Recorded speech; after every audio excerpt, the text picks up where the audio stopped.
Thank you for joining us today for the world premiere of the documentary film, A Journey of Sight, The Long Road Toward Treating River Blindness. I'm Claudia Carravetta, Vice President of Corporate Responsibility and Global Philanthropy at AbbVie. Neglected tropical diseases, or NTDs, are diseases that impact close to 2 billion people worldwide, and the poorest and most vulnerable communities suffer the most. For decades, partners including pharmaceutical companies, donors, non-governmental organizations, and others have come together to treat and prevent these diseases. Great progress has been made, but there's still more to be done. With World NTD Day just 2 days away, we're excited to host a special screening of our Journey of Sight film. Created in partnership with Vox Media, this film helps us celebrate and learn from the progress and actions taken worldwide to impact these diseases. Combating these neglected diseases like river blindness requires commitment and collaboration from a wide range of dedicated partners. Following the screening, we'll host a panel discussion with a few of the experts from the film, the scientists and doctors dedicated to making it happen for the people who need help the most. During this event, please submit any questions or comments you have via the chat function.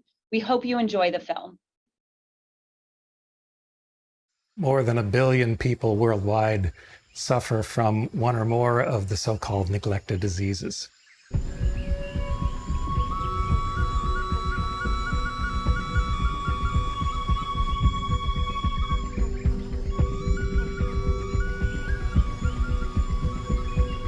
But neglected diseases are really diseases of neglected people. As a scientist, I wanted to do good science, but also to positively impact people's lives. When the opportunity to work in other areas, such as neglected diseases, comes along, it's kind of a no-brainer. People want to do it. So river blindness is actually caused by a worm that gets transmitted from black flies into the human.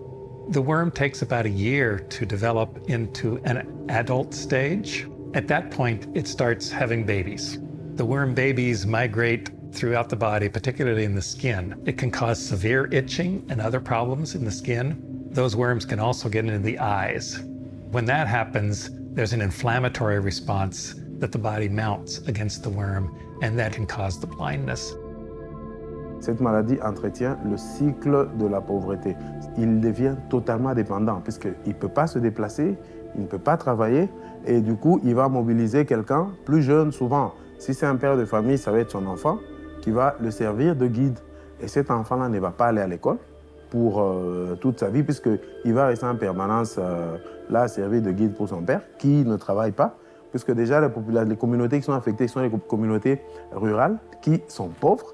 Et donc ça continue, ça entretient le cycle de la pauvreté. Les gens s'appauvrissent davantage. We have our clinical program in river blindness, but we have also discovery research that focuses on tuberculosis, malaria, and diseases like leishmaniasis and Chagas disease. Yeah, I think it was in 2009 that the Gates Foundation called CEOs from different big pharma companies together and challenged them to get involved in making drugs available and discovering drugs for neglected diseases that are in the developing world. DNDi stands for Drugs for Neglected Disease Initiative, and it is founded about 15 years ago.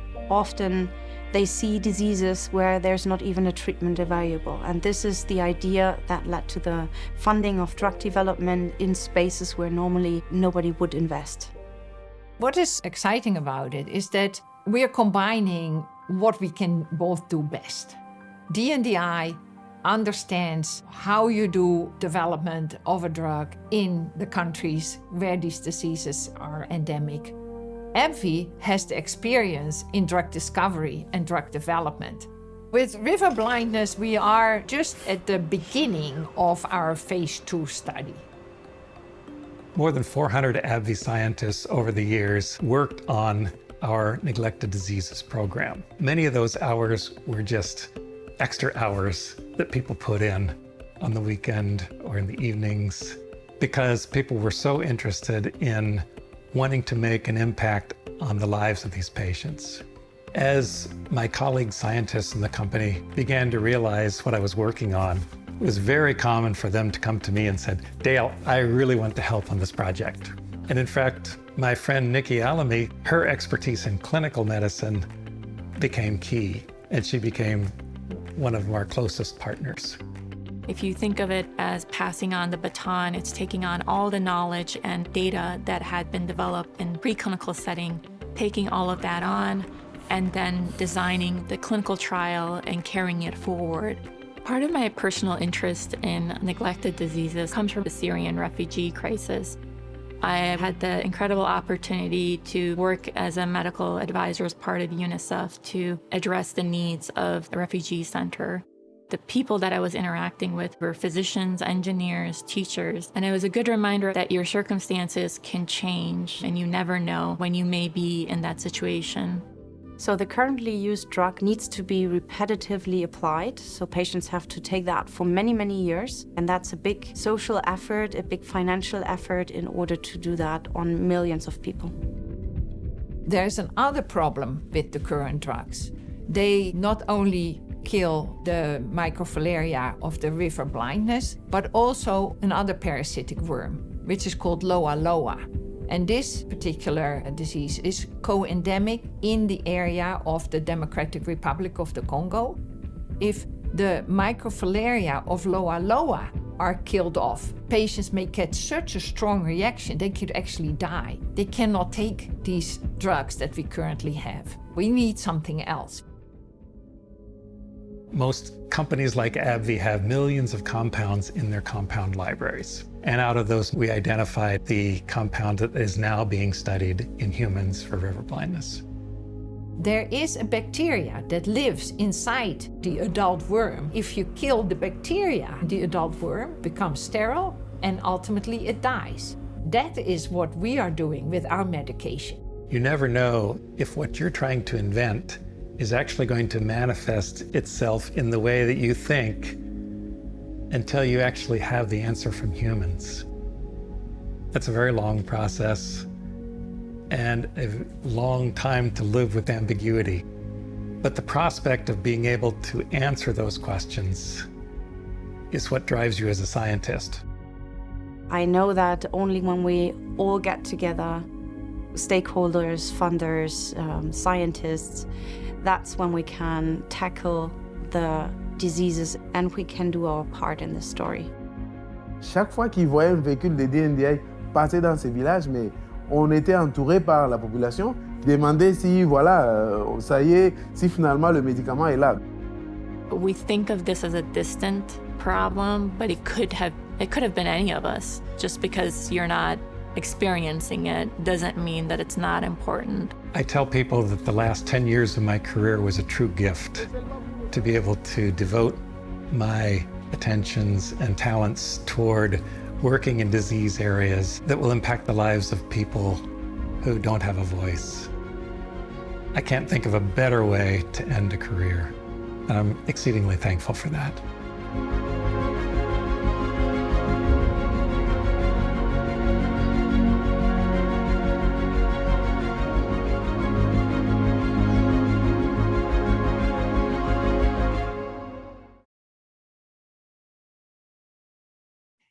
Welcome back, and I hope you all enjoyed the film. As you saw in the film, 1 in 8 people worldwide are at risk of neglected tropical diseases. River blindness is just one of 20 of these diseases. What they all have in common is their devastating impact on the most vulnerable, marginalized communities, resulting in disability, stigma, loss of livelihood, and even death. And in 2012, leaders across public and private sectors came together and committed to bringing the end to NTDs. The declaration these groups signed, known as the London Declaration, is a really important example of how partnerships and collaboration like these can really create historic progress. Now it's been 10 years since we signed the declaration as one of the original signatories. We've made really great strides, but there's still a lot more for us to do together. The only way we'll really get there is through collaboration. And that's what we plan to talk about today with our panelists. Joining me today are Niki Alami, Group Medical Director of Infectious Diseases at AbbVie, Niki joined AbbVie in 2014, bringing with her lots of experience as a practicing physician treating people with infectious diseases like HIV and hepatitis C. And as a fellow with the Center for Disease Control, Dr. Alami spent 2 years doing on-the-ground tuberculosis research. We're also joined by Sabine Specht, head of filarial disease at DNDi. DNDi stands for Drugs for Neglected Diseases Initiative. Sabine leads the development and disease area strategy for filarial disease, which includes river blindness, all the way from clinical development to bringing potential new treatments to these patients. She brings over 15 years experience in this area with particularly strong focus on advancing clinical trials in endemic countries. Well, welcome to both of you, and thank you so much for joining today. To kick off today's discussion, Sabine, I want to start with you. The documentary really highlights the partnership between DNDi and AbbVie to help find a potential treatment for river blindness, which, as we saw, is a very debilitating disease. Can you tell us what the partnership means in the context of advancing DNDi's mission to develop new treatments for people living with NTDs? Thank you very much for inviting me here. And DNDi's primary goal is to deliver new treatments for neglected patient populations, and giving these patients a voice is very important because there's not a lot of investment in this area. And we work kind of as a conductor, leveraging our partners' capacities and expertise. So what we do is we connect academia, pharma companies, and stakeholders on the research and development side. And we try to link all of that with the needed funding in order to enable research and development projects to move new treatments forward to the patients in need. And it's a matter of working together for common goal, working towards the same mission to provide better healthcare. And I know that only when we all get together, stakeholders, funders, scientists, that we can tackle diseases affecting the poorest of the poor, and we can do our part in this story. Well, thanks, Sabine. Niki, can you speak to this partnership from AbbVie's perspective? Thanks, Claudia. Yeah, definitely. It's often said that neglected diseases are essentially diseases of neglected people who oftentimes are from low-income settings and disadvantaged population. And in those settings, it's hard to achieve many simple things that you may be able to achieve in better funded and better research setting. Because the people living with these diseases are neglected, unfortunately, the science needed to develop treatments for these diseases is often neglected as well. Our support of these efforts is driven by the recognition that our scientists can contribute to the discovery and development of needed medicines. Over 400 AbbVie scientists have donated nearly 170,000 pro bono hours to help find solutions for these persistent global public health challenges. We collaborate with partners on drug discovery and development projects. We also partner to conduct preclinical and early clinical development and testing and clinical trials that can lead to new treatments. Thank you, Niki. It's incredible to see the amount of pro bono hours that are committed by our AbbVie scientists. Thank you for that. I just want to remind our audience that they can submit questions and comments via our chat throughout the discussion today. Just as moving on to our next question, when it comes to clinical trials for NTDs, how has this partnership been beneficial for advancing the research for river blindness? And what expertise and experience do both your groups bring to the table? So maybe we could start with you, Niki. From our side at AbbVie, we bring the drug discovery and development expertise to address the unmet needs in NTD. We work alongside our partners to conduct clinical trials that can lead to development of new treatments of NTDs. For river blindness, while the phase 1 study was conducted in the US, we knew that any potential future study that involved patients would obviously have to be carried out in the areas that the patients are. And we also needed to ensure that there was capacity to conduct that research there. We knew that we needed a partner to help us, so we looked to DNDi, who has expertise in this area.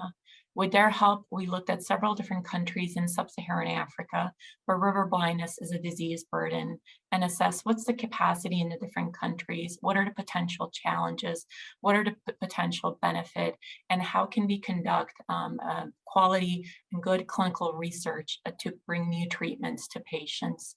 Through that assessment, the Democratic Republic of Congo was chosen as the country that we would conduct the next phase of the study. And how about you, Sabine? Can you comment on what makes this partnership work? So DNDi understands the significant challenges of conducting clinical trials in remote areas very well, and we help support improvement of the clinical research infrastructure so that patients have access to the trial facilities close to where they actually live. And we also help providing training for the medical staff for these trials. And to make this work, we are a global organization with offices in affected countries, and one is in DRC, because we know that in order for the trials to be successful, we need to have an understanding of the people for whom these trials are designed for. We make sure to interact with the patients and national stakeholders from the beginning to better understand their needs, because the patients are the center of it all. And aside from providing the drug candidate, AbbVie supports us a lot on a more technical level as well. AbbVie has been very supportive, for example, when it comes to day-to-day management at this stage of the clinical trial, meaning they, for example, support us with our data management group very strongly so that we can have a proper, very modern electronic data capture system. This also helps the countries to improve their own quality and also improve the capacity to deal with modern techniques of performing a clinical trial. And at the end of the day, it will be the drug itself that has to prove itself now, since we're at the stage of development. Thanks, Sabine. This is truly a real recognition of the partnership and collaboration between DNDi and AbbVie. 2022 marks the 10th anniversary of the London Declaration on Neglected Tropical Diseases. What progress have we made since the declaration was signed? And as a community, have we really reached our goals? Sabine, do you want to take this? So the London Declaration has helped to unify and focus our efforts around the globe to make real progress in these neglected disease areas. And there has been much progress. You can use, for example, our work with AbbVie on river blindness, which is one of the priority diseases which are outlined in this declaration. And as of now, overall, 600 million fewer people today require interventions against several NTDs compared to 2010.